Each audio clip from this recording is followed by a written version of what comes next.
ప్రేక్షకులకు నమస్కారములు. నా పేరు డాక్టర్ షమిత. నేను హోమియో వైద్యురాలిని. మీకు అందరికీ తెలుసు, ఇప్పుడు వేసవి కాలం వచ్చేసింది. సో ఈరోజు నేను మీకు వేసవి కాలంలో తీసుకోవాల్సిన జాగ్రత్తలు ఏంటో చెప్తాను. ఇంకా అనారోగ్యాల వచ్చేవి, దానికి హోమియో వైద్యం ఎలా పనిచేస్తుందో కూడా వివరంగా చెప్తాను. ముందుగా ఈ వేసవి కాలంలో వచ్చే అనారోగ్యాలు ఏంటో చెప్పుకుందాం. ఫస్ట్ వచ్చి డీహైడ్రేషన్. అంటే వేసవిలో వెళ్ళినప్పుడు ఎక్కువగా డీహైడ్రేషన్, తలనొప్పి, తర్వాత వాంతులు, విరోచనాలు, గ్యాస్ట్రోఎంటరైటిస్ అంటే ఫుడ్ పాయిజనింగ్ అవ్వడము, సన్ బర్న్స్, తర్వాత స్కిన్ ర్యాషెస్, అలర్జీస్, ఆస్తమా, ఇలాంటివి చాలా తరచూ చూస్తూ ఉంటాం. సో ఇందులో హోమియోపతి ఎలా పనిచేస్తుంది అనేది కూడా నేను మీకు వివరంగా చెప్తాను. ముందుగా మనము ఈ వేసవికాలంలో బయట ఉష్ణోగ్రత చాలా వేడిగా ఉండడం వల్ల మన శరీరం నుండి చెమటలు వస్తాయి.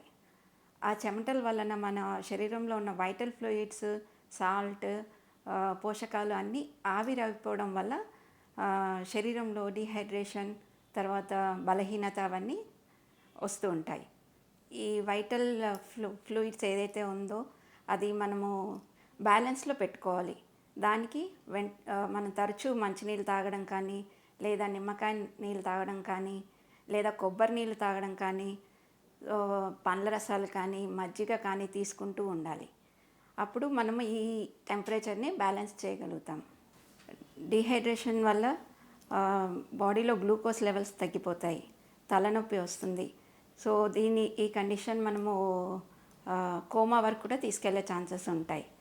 సో దీనికి హోమియో మందులు చాలా బాగా పనిచేస్తాయి. సో మీకు వివరంగా చెప్పాలంటే హోమియో మందులు ఎలా పనిచేస్తాయి అనేది. హోమియో మందులు ప్రతి ఒక్క మందుకి కొన్ని లక్షణాలు ఉంటాయి. అలాగే ప్రతి రోగికి కొన్ని లక్షణాలు ఉంటాయి. తర్వాత ఆ రోగిలో ఒక ప్రత్యేకత ఉంటుంది. సో ఈ మందులోని లక్షణాలు, ఆ రోగి యొక్క లక్షణాలు ఇంకా ప్రత్యేకత సరి అయినప్పుడు అది త్వరగా పనిచేస్తుంది, రోగి త్వరగా నయం అవుతాడు. దీనినే సిమిలియా సిమిలిబస్ క్యూరెంటర్ అంటారు. అంటే మందు యొక్క లక్షణాలు, రోగి యొక్క లక్షణాలు సమానంగా ఉంటాయి. సో మీకు ఇప్పుడు హోమియోపతి మందు ఎలా పనిచేస్తుంది అనేది కూడా మీకు వివరంగా చెప్తాను. నార్మల్గా మన ఒంట్లో ఒక శక్తి ఉంటుంది, శక్తి ప్రవహిస్తూ ఉంటుంది. దానిని వైటల్ ఫోర్స్ అంటారు. ఈ వైటల్ ఫోర్స్ మన శరీరంలోని అవయవాలన్నీ సరిగ్గా పనిచేయడానికి దోహదపడుతుంది. ఎప్పుడైతే ఈ వైటల్ ఫోర్స్ బలహీనత అవ్వడమో, క్షీణించడమో అవుతే అప్పుడు ఆ మనిషి జబ్బులకు గురి అవుతాడు. అదే ఎప్పుడైతే ఈ వేసవి కాలంలో ఆ మనిషి ఎప్పుడైతే ఎండలో వెళ్ళినప్పుడు ఆ ఎండ తీవ్రత అతనికి ఆ వైటల్ ఫోర్స్ క్షీణించడం వల్ల అతనికి జబ్బులు, ఐదర్ హెడేక్ అన్నా, లేదా అంటే స్కిన్ ర్యాషెస్ అన్నా, లేదా అలర్జీ ప్రాబ్లం, జలుబు, ఫీవర్, ఇలాంటివి వస్తూ ఉంటాయి. సో ఇది మీకు వైటల్ ఫోర్స్ పనిచేయడం మీకు ఎగ్జాంపుల్ చెప్పాలంటే, ఇప్పుడు కరెంట్ మనకు కనిపించదు, కానీ కరెంట్ స్విచ్ ఆన్ చేసినప్పుడు లైట్, ఫ్యాన్ అన్నీ వెలుగుతుంది. అంటే దాంట్లో శక్తి ప్రవహిస్తూ ఉంది, కానీ అది మనకు కనిపించని శక్తి. అది కానీ ఆ శక్తి కానీ రాకపోతే మనకు లైట్ రాదు, వెలుగు రాదు, ఫ్యాను తిరగదు. అలానే ఇదే శక్తి మన ప్రతి ఒక్క మనిషిలో ప్రవహిస్తూ ఉంటుంది. అది కనిపించని శక్తి, అది వైటల్ ఫోర్స్. అది ఎప్పటి వరకు బాగా ఉంటుందో అప్పటి వరకు మనిషి ఆరోగ్యంగా ఉంటాడు.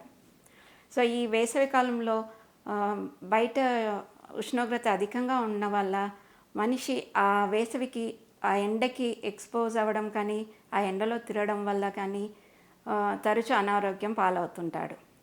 తర్వాత మీకు మందుల గురించి చెప్తాను. నెక్స్ట్ వడదెబ్బ అంటాం మనం. ఎండలో వెళ్ళినప్పుడు బాగా తలనొప్పి రావడం కానీ, కళ్ళు తిరగడం కానీ అలాంటివి జరుగుతుంటాయి. వాటి లక్షణాలు, ముఖ్యమైన లక్షణాలు ఏంటి లక్షణాలు? ముందుగా బాగా చెమటలు వస్తాయి, తర్వాత తలనొప్పి, తర్వాత బ్రీతింగ్ అధికంగా అవుతుంది, పల్స్ రేట్ పెరుగుతుంది, తర్వాత కళ్ళు తిరగడం ఉంటుంది, కడుపులో నొప్పి, ఇలాంటివి ఉన్నప్పుడు వెంటనే అతను వైద్యుడి దగ్గరికన్నా వెళ్ళాలి. లేదా ఇంటికి వెళ్ళాక కాసేపు పడుకొని, తర్వాత ఒక గ్లాస్ మంచినీళ్ళలో కొంచెం బెల్లం వేసుకొని తాగినా వెంటనే శక్తి వస్తుంది. బెల్లంలో ఐరన్ అధికంగా ఉండడం వల్ల పోషకాలు కూడా లభిస్తాయి. లేదా మజ్జిగ అయినా తాగడం, లేదా పండ్ల రసము, కొబ్బరి నీళ్ళు ఇది తాగాక కొంచెము ఉపశమనం అయ్యాక టెంపరేచర్ చూడాలి ఫస్ట్. జ్వరం ఉందా లేదా చూసుకోవాలి. జ్వరం ఉంటే ఒక గుడ్డని నీళ్ళలో ముంచేసి అది నుదురు మీద, అరిచేతుల మీద మార్చి మార్చి తుడిచాలి. అప్పుడు టెంపరేచర్ కొంచెం తగ్గాక ఇంకా అలానే ఉంటే అప్పుడు డాక్టర్ దగ్గరికి తీసుకెళ్ళడము లేదా హోమియో మందు ఇవ్వడము మంచిది. తర్వాత ఫుడ్ పాయిజనింగ్ కూడా మనం తరచుగా చూస్తుంటాము. ఫుడ్ పాయిజనింగ్ ఎందువల్ల వస్తుంది? పిల్లలు కానీ పెద్దలు కానీ ఈ వేసవికాలంలో బయట పదార్థాలు తినడం వల్ల. బయట పదార్థాలలో ఆయిల్ ఎక్కువగా ఉంటుంది, మసాలాలు ఎక్కువగా ఉంటుంది. ఈ ఈ ఉష్ణోగ్రతలో కొన్ని బ్యాక్టీరియా గ్రో అవుతాయి అన్నమాట ఈ వేసవికాలంలో. ఆ బ్యాక్టీరియా ఆహార పదార్థాల మీద ఉండడం వల్ల, ఆ ఆహార పదార్థాలు మనుషులో పిల్లలో తినడం వల్ల వాళ్ళ జీర్ణశక్తి కానీ కోల్పోవడము, అది ఇదవ్వడము, దానివల్ల ఫుడ్ పాయిజనింగ్ అవ్వడము, డయేరియా కానీ, డిసెంట్రీ కానీ, వామిటింగ్స్ కానీ ఇలా తరచుగా చూస్తూ ఉంటాము. అప్పుడు కూడా వెంటనే డీహైడ్రేషన్ అంటే మన ఒంట్లోని నీళ్ళు తగ్గిపోకుండా చూసుకోవాలి. ముందుగా అతనికి మనము నీళ్ళు పట్టించాలి. మంచినీళ్ళో లేదా ఓఆర్ఎస్, ఎలక్ట్రోలైట్ లేదా కొబ్బరి నీళ్ళో లేదా నిమ్మకాయ నీళ్ళో తాగించడం వల్ల కొంచెం ఉపశమనం తగులుతుంది. కానీ వెంటనే డాక్టర్ దగ్గర కూడా చూపించాలి. స్కిన్ ర్యాషెస్ వస్తాయి. స్కిన్ ర్యాషెస్ వేడి వల్ల చర్మం కమిలిపోయేది ఛాన్స్ ఉంటుంది. చర్మం కమిలిపోయి ఎందుకు చర్మం కమిలిపోతుంది? ఎండలో వెళ్ళినప్పుడు చెమటలు రావడం వల్ల ఆ స్వెట్ గ్లాండ్స్ అనేవి బ్లాక్ అవుతాయి. బ్లాక్ అవ్వగానే అది ఒక కురుపులాగా ఫామ్ అవుతుంది.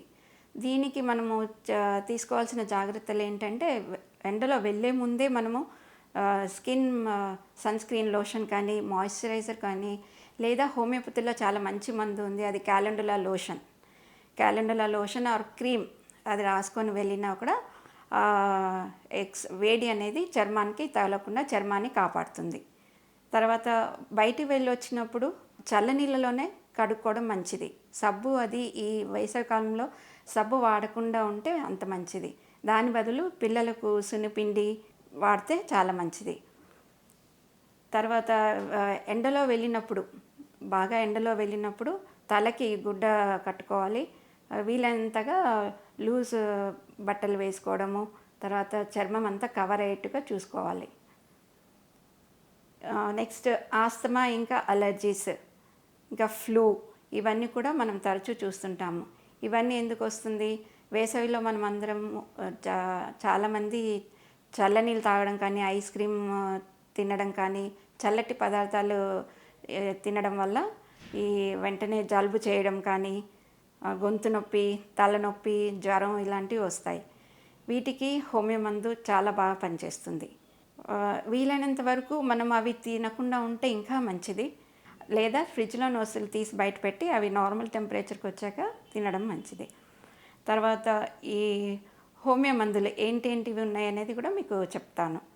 ఇప్పుడు వడదెబ్బ తగిలి తలనొప్పి రావడము, పల్స్ రేట్ అధికమవడము, బ్రీతింగ్ ప్రాబ్లం అవుతూ ఉండడం చూస్తూ ఉంటాం కదా, వాటికి కొన్ని మందులు చెప్తాను. కానీ ఇవే మందులు వాడాలని లేదు. ఎగ్జాంపుల్ అకనైట్, బెలడోనా, నాట్రమోర్, ఫెరంఫాస్, జెల్సీమియం, బ్రయోనియా ఇలాంటివి, బ్యాప్టిషియా ఇలాంటి మందులు బాగా పనిచేస్తాయి. కానీ ఇలాంటి మందులు వాడే ముందు ఆ మందు యొక్క లక్షణాలు, ఆ పేషెంట్ యొక్క లక్షణాలు సమానంగా ఉండాలి, సేమ్ ఉండాలి. అప్పుడే ఈ మందు త్వరగా పనిచేస్తుంది, జబ్బు కూడా నయమవుతుంది. అలానే ఫుడ్ పాయిజనింగ్కి వచ్చామనుకోండి. ఫుడ్ పాయిజనింగ్లో కూడా మనకు హోమియోపతి మందులు అలోసోక్రెటిన్ ఒకటి, పోడోఫైలమ్, వెరెట్రమాల్బ్, మెక్సాల్, పల్సటిలా ఇలాంటివి ఇంకా చాలా మందులు, జెల్సీమియం కూడా, ఇలాంటి చాలా మందులు బాగా పనిచేస్తాయి. ఇవన్నీ కూడా ఆ పేషెంట్ యొక్క ప్రత్యేకత, ఇండివిజువాలిటీ అంటారు, దీని ఇండివిజువలైజేషన్ అంటారు. ఎందుకంటే ప్రతి మనిషిలో ఒకే లక్షణాలు ఎప్పుడూ ఉండవు. ఒక మనిషికి ఇంకొక మనిషికి భేదాలు తెలుస్తాయి మనకు. సో అవి చూసి అదే మందు, కరెక్ట్ సరైన మందు ఇచ్చినప్పుడు ఆ మనిషికి వెంటనే తగ్గుతుంది, ఇంకా త్వరగా కోలుకుంటాడు కూడా. వీలవుతే మంచి హోమియో డాక్టర్ని కూడా సంప్రదించవచ్చు. సొంతగా వేసుకోకుండా హోమియో డాక్టర్ని సంప్రదించడం ఎంతో మంచిది. తర్వాత మీకు ఈ ఈ వేసవి కాలంలో జాగ్రత్తలు ఏంటో ఆహార పదార్థాల్లో కానీ ఎలాంటి జాగ్రత్తలు తీసుకోవాలో కూడా నేను ఒకసారి మీకు చెప్తాను. మంచినీళ్ళు పట్టుకొని వెళ్ళాలి. కనీసం 2 బాటిల్స్ మంచినీళ్ళనే తీసుకొని వెళ్ళాలి. తర్వాత పిల్లలకి వీలైనంత వరకు ఎండలో ఆడనివ్వకుండా చూసుకోవాలి. పిల్లలకి రోజు పెరుగు ఇవ్వడం చాలా మంచిది. ఉదయమే వాళ్ళు ఏదైనా పని మీద బయటకు వెళ్ళాలన్నప్పుడు ఉదయమే వెళ్ళాలి. మిట్ట మధ్యాహ్నం ఎండలో వెళ్ళకుండా ఉండడం చూసుకుంటే ఇంకా మంచిది. లేదా సాయంత్రం అన్నా ఏదైనా పని ఉంటే అత్యవసర పనులు ఉంటే వెళ్ళాలి. తర్వాత రోజు కనీసం 8 నుండి 12 గ్లాసుల నీళ్ళు తాగాలి. తర్వాత పండ్ల రసాలు, పండ్లు ఈ వేసవికాలంలో మనకందరికీ ఇష్టమైనది మామిడి పండు. సో మామిడి పండులో ఎన్నో పోషకాహారాలు ఉన్నాయి, ఎన్నో విటమిన్స్ ఉన్నాయి. ఇది చాలా మంచిది కూడా. ఈ మామిడి జ్యూస్ కానీ, తర్వాత ఆరెంజ్ జ్యూస్ కానీ, వాటర్ మెలాన్ కానీ, మస్క్ మెలాన్, తర్బూజా ఇలాంటి పండ్ల జ్యూసులు తరచూ పిల్లలకి కానీ పెద్దలు కానీ తీసుకుంటూ ఉంటే శరీరానికి ఆ పోషకాహారాలన్నీ అందుతూ ఉంటాయి. తర్వాత నిమ్మకాయ నీళ్ళు కూడా చాలా మంచిది. కొబ్బరి నీళ్ళు చాలా మంచిది. ఇలాంటివి తప్పకుండా తీసుకుంటూ ఉండాలి. ఇంకా బయటికి వెళ్ళే ముందు మనం వేసుకునే బట్టలు కూడా చాలా ఇంపార్టెంట్. ఆ వేడి మన శరీరానికిలోకి వెళ్ళకుండా చూసుకోవాలంటే కొంచెం బట్టలు కూడా కాటన్ బట్టలు వేసుకోవడము, తర్వాత లూజ్గా వేసుకోవడము, తర్వాత తలకంతా కవర్ చేసుకోవడం. జుట్టు తొందరగా ఎండిపోతూ ఉంటుంది కాబట్టి తలకు కూడా గుడ్డ చుట్టుకోవడం చాలా ముఖ్యం. ఇంకా కూరగాయల పదార్థాలకు వస్తే నాన్ వెజ్ ఈ వేసవి కాలంలో ఎక్కువగా తినకుండా ఉండడం చాలా మంచిది. కూరగాయలు పాలకూర కానీ, ముల్లంగి, వెల్లుల్లి, ఉల్లిపాయ, కీర ఇలాంటివి నీరున్న పదార్థాలు, సొరకాయ ఇలాంటి పదార్థాలు తింటే పోషక విలువలు అందుతాయి. బాడీలో డీహైడ్రేట్ కాకుండా కూడా చూస్తుంది. సో ఇవన్నీ మనము పాటించామనుకోండి ఈ వేసవి కాలంలో. తర్వాత స్కిన్ ర్యాషెస్ నేను చెప్పాను కదా, స్కిన్ అలర్జీస్ ఇలాంటివన్నిటి కూడా క్యాలెండులా లోషన్ చాలా బాగా పనిచేస్తుంది. శరీరానికి స్కిన్కి రాసుకొని అయినా బయటకు వెళ్ళచ్చు, లేదా ఇంటికి వచ్చాకైనా రాసుకోవచ్చు. తర్వాత enteric fevers, typhoid, chicken pox ఇలాంటివి కూడా ఎక్కువగా చూస్తూ ఉంటాము ఈ సీజన్లో. ఎంట్రో వైరస్ అనేది ఒక వైరస్ ఈ ఉష్ణోగ్రతలో ఎక్కువగా పెరుగుతుందన్నమాట. సో ఈ వైరస్ మనకు తగలకుండా ఉండాలంటే కూడా చాలా జాగ్రత్తలు తీసుకోవాలి. లేదా ఒకవేళ మనకు టైఫాయిడ్, చికెన్ పాక్స్ ఇలాంటివి వచ్చాయంటే హోమియోలో చాలా మంచి మందులు ఉన్నాయి. మంచి వైద్యుడిని సంప్రదించి హోమియో మందులు వేసుకుంటే చాలా మంచిది. త్వరగా నయం కూడా అవుతుంది. వేసవి కాలంలో తరచుగా తలనొప్పి ఎక్కువగా అధికంగా ఉంటుంది ప్రతి మనిషిలో. ఎందుకు ఈ తలనొప్పికి మనకు హోమియోపతిలో చాలా మందులు ఉన్నాయి. బ్రయోనియా కానీ, బెలడోనా కానీ, యాంటిమోనియం క్రూడమ్, నాట్రమోర్, ఫారెంఫాస్ ఇలాంటి మందులు తలనొప్పికి బాగా పనిచేస్తాయి. పేషెంట్ యొక్క లక్షణాలు కూడా చూసి ఆ కరెక్ట్ మందు ఇవ్వడం ద్వారా మనిషి త్వరగా కోలుకుంటాడు. తర్వాత ఆస్తమా ఎందుకు వస్తుంది వేసవి కాలంలో? కొందరికి వాళ్ళ శరీరంలో ససెప్టబిలిటీ అనేది ఒకటి ఉంటుంది. అంటే వాళ్ళకి ఆ వాతావరణము పడదు. దానికి ముందుగానే వాళ్ళ ఒంట్లో ఉన్న వైటల్ ఫోర్స్ ఏదైతే ఉందో అది క్షీణించి ఉంటుందన్నమాట. అంటే వాళ్ళు ఆ జబ్బుకి గురి అవుతూ ఉంటారు. ఎప్పుడైతే ఈ వేసవికి వాళ్ళు ఈ ఎండకి ఎక్స్పోజ్ అవుతారో అప్పుడు అది బయటికి వస్తుంది. అది క్షీణించేసి వెంటనే వాళ్ళకి ఆస్తమా వస్తుంది. ఈ ఆస్తమాకు కూడా మనకు హోమియోపతిలో చాలా మంచి మందులు ఉన్నాయి. మీరు ఈ మందులు వాడితే త్వరగా నయం అవుతారు. తర్వాత అవన్నీ తినడానికి కూడా, ఇప్పుడు అలర్జీ ఉందనుకోండి, ఏదైనా పండ్లు తింటే ఈ అలర్జీ వస్తుంది, నాకు అదే వస్తుంది, ఈ పండు తింటే అది స్కిన్ ప్రాబ్లం వస్తుంది, ర్యాషెస్ వస్తుంది అని చెప్తూ ఉంటారు. సో అవి కూడా రాకుండా ఉంటాయి సరైన మందు తీసుకుంటే. తర్వాత ఇంకా స్కిన్ అలర్జీస్ కూడా మనము తరచూ చూస్తూ ఉంటాము. ఆహ్, స్కిన్ అలర్జీస్‌కి వేసవి కాలంలో సబ్బుతో స్నానం చేయకుండా నీళ్ళలో కొంచెం వెనిగర్ వేసుకొని స్నానం చేసినా చాలా మంచిది. సబ్బు వాడకుండా సున్నిపిండి వాడడం ఇంకా మంచిది. తర్వాత చల్లనీళ్ళతోటి కడుగుతూ ఉండాలి. ఈ వేసవి కాలంలో ఇంకా మనకు కళ్ళు కంజక్టివైటిస్ కానీ కళ్ళు ఎండకి వేడికి తట్టుకోలేక కళ్ళు ప్రాబ్లమ్స్ కూడా వచ్చే అవకాశాలు ఉంటాయి. దానికి మన హోమియోలో యూఫ్రేషియా కానీ జెల్సీమియం ఇంకా చాలా మందులు ఉన్నాయి. తర్వాత జుట్టు ఎండకి ఎక్స్పోజ్ అవ్వడం వల్ల జుట్టు ఎండిపోవడం అలా అవుతుంటుంది. కాబట్టి తలకి నూనె మర్దన చేసుకొని రాత్రిపూట నూనె మర్దన చేసుకొని తెల్లారి తలస్నానం చేయడం చాలా మంచిది. బయటకు వెళ్ళినప్పుడల్లా గుడ్డ చుట్టుకొని వెళ్ళడం ఇంకా మంచిది. ఇంకా ఇలాంటి జాగ్రత్తలన్నీ తీసుకుంటే పుట్టిన పిల్లల్లో కూడా ఈ ఎండాకాలంకి వాళ్ళకి డీహైడ్రేషన్ లాగా అవుతుంటుంది. వాళ్ళకి అప్పుడప్పుడు తేనె నాలుక మీద పెట్టడం కానీ, కొంచెం పెద్దగయ్యాక పిల్లలకేమో నీళ్ళు తాగించడము అలా చేస్తూ ఉండాలి. పిల్లల్లో కానీ పెద్దల్లో కానీ ఈ వేసవికాలంలో చాలా చెమటలు వస్తాయి కదా. చెమటల వల్ల చెమట గుల్లలు అది రావడం మనం తరచూ చూస్తుంటాం. సో పిల్లలకి ప్రిక్లీ హీట్ పౌడర్ అంటే మన హోమియోపతిలో అయితే క్యాలెండులా పౌడర్ కూడా ఉంది. క్యాలెండులా పౌడర్ కూడా వేయడం వల్ల ఈ చెమట గుల్లలు అది రాకుండా నివారించవచ్చు. తర్వాత పిల్లలకి కానీ పెద్దలకి కానీ తరచూ నీళ్ళు తాగడం చాలా ముఖ్యం. ఎందుకంటే బాడీలో నీళ్ళు వైటల్ ఫ్లూయిడ్స్ నీళ్ళు అన్నీ ఆవిరైపోతూ ఉంటుంది ఈ వేసవికి ఈ ఉష్ణోగ్రతకి. సో కనీసం రోజుకి 8 నుంచి 12 గ్లాసుల నీళ్ళు తాగించాలి పిల్లలైనా పెద్దలైనా. తర్వాత పండ్ల రసాలు కూడా తప్పనిసరి తాగిపిస్తూ ఉండాలి. ఈ వేడి వల్ల ఇచ్చింగ్స్ రావడం కానీ ఇలాంటివి ఉంటాయి కదా. అయితే అలాంటి వాళ్ళకి సబ్బు బదులు సున్నిపిండి కూడా రుద్దడం, పిల్లలకి సున్నిపిండి అలవాటు చేయించడం ఇంకా మంచిది. చెమట వాసన కూడా వస్తుంది కదా చాలామందికి, బయట వెళ్ళినప్పుడు చెమట వాసన. వాళ్ళు బయటికి వెళ్ళే ముందు బకెట్లో నీళ్ళలో కాస్త వెనిగర్ కలిపి స్నానం చేస్తే ఆ వాసన రాకుండా ఉంటుంది. తర్వాత మీకు హోమియోపతిలో స్కిన్ ర్యాషెస్కి అంటే రోగి యొక్క లక్షణాలతోటి మనము మందు ఇవ్వాల్సి వస్తుంది.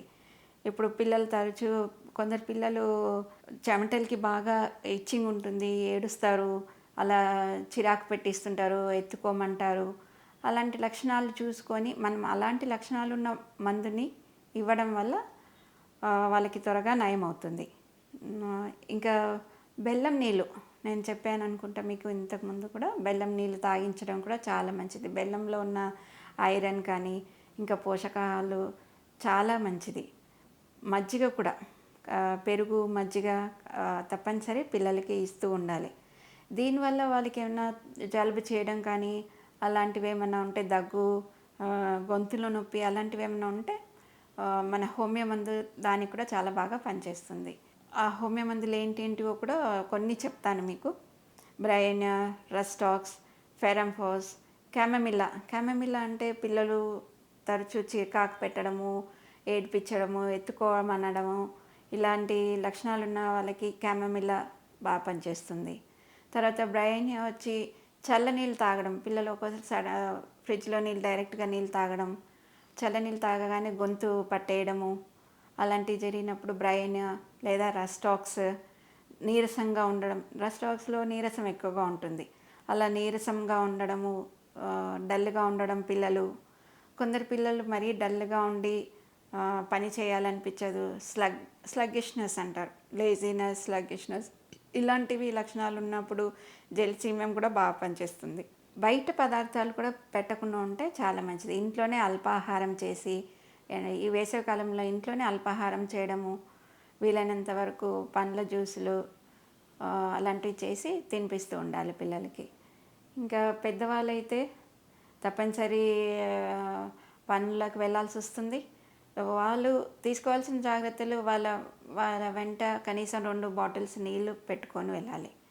లేదా వాళ్ళకి ఎక్కడైనా కొబ్బరి నీళ్ళు దొరుకుతాయంటే కొబ్బరి నీళ్ళు తాగడము, లేతే ఫ్రూట్ జ్యూస్ తాగడము, మజ్జిగ.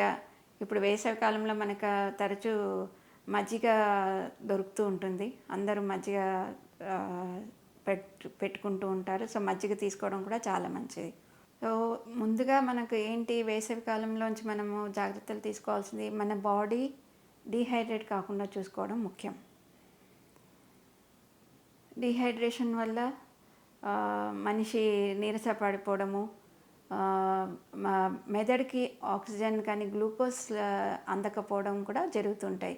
ఎప్పుడైతే గ్లూకోజ్ అందని టైంలో మన బ్రెయిన్కి, మన మెదడుకి గ్లూకోజ్ అందలేదనుకోండి, వెంటనే తల తిరగడం, కళ్ళు తిరిగి పడిపోవడం జరుగుతాయి. అప్పుడు పడిపోయిన వెంటనే అతనికి కాసేపు పడుకోనివ్వాలి. ఎందుకంటే పడుకున్న పొజిషన్లో బ్రెయిన్కి ఆక్సిజన్ లెవెల్ కానీ గ్లూకోజ్ కానీ సప్లై అవ్వడము జరుగుతుంటుంది. తర్వాత ఒక 5-10 నిమిషాలు అయిన తర్వాత వాళ్ళకి ఓఆర్ఎస్ లేకపోయినా కనీసం నిమ్మకాయ నీళ్ళు కానీ, లేదా బెల్లం నీళ్ళు కానీ, కొబ్బరి నీళ్ళు కానీ, ఓఆర్ఎస్ ఉంటే ఓఆర్ఎస్, లేదా ఎలక్ట్రోలైట్ ఉంటే ఎలక్ట్రోలైట్ అది తాగించినా కూడా కొంచెం చాలా మటుకు ఉపశమనం కలిగిస్తుంది.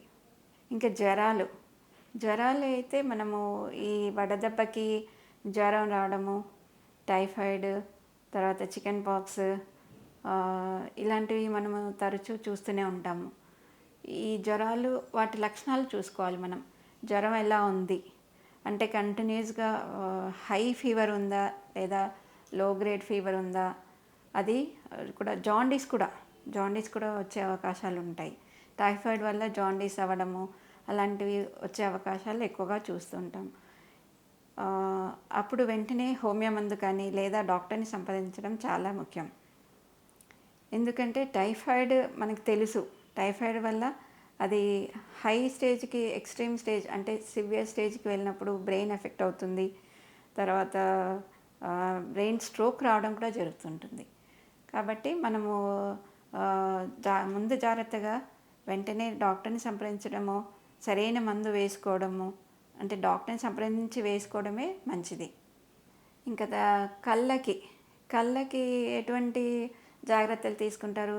కళ్ళని చల్లనీళ్ళతోటి, చేతిలో కొంచెం చల్లనీళ్ళు తీసుకొని ఆ కళ్ళని ఆ నీళ్ళలో ఉంచి అలా చల్లనీళ్ళలో అలా 2-3 సార్లు అలా తిప్పాలి. చల్లనీళ్ళు మొహం మీద కాస్త అప్పుడప్పుడు 2 గంటలకు ఒకసారి అప్పుడప్పుడు చల్లనీళ్ళతో మొహం కడుక్కుంటూ ఉంటే కూడా వేడి అనేది తగ్గుతుంది.